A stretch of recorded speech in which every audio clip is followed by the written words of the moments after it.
أعوذ بالله من الشيطان الرجيم. بسم الله الرحمن الرحيم. عما يتساءلون عن النبأ العظيم الذي هم فيه مختلفون كلا سيعلمون ثم كلا سيعلمون ألم نجعل الأرض مهادا والجبال أوتادا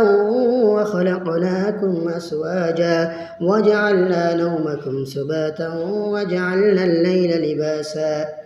وجعلنا النهار معاشا وبنينا فوقكم سبعا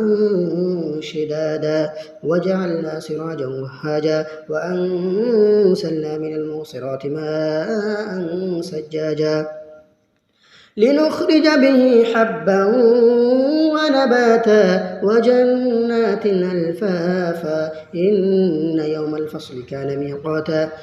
يوم ينفخ في السور فتأتون أفواجا وفتحت السماء فكانت أبوابا وسيرت الجبال فكانت سرابا إن جهنم كانت مرصادا للطاغين مآبا لابثين فيها أحقابا لا يذوقون فيها بردا ولا شرابا إلا حميما وغساقا جزاء وفاقا إنهم كانوا لا يرجون حسابا وكذبوا بآياتنا كذابا وكل شيء أحصيناه كتابا فذوقوا فلن نزيدكم إلا عذابا إن للمتقين مفازا حدائق وأعنابا وكواعب أترابا وكأسا دهاقا لا يسمعون فيها لغوا ولا كذابا جزاء من ربك عطاء حسابا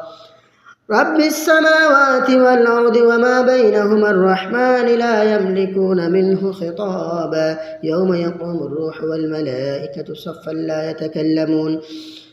لا يتكلمون إلا من أذن له الرحمن وقال صوابا ذلك اليوم الحق فمن شاء اتخذ إلى ربه مآبا إنا أنذرناكم عذابا قريبا يوم ينظر المرء ما قدمت يداه ويقول الكافر يا ليتني كنت ترابا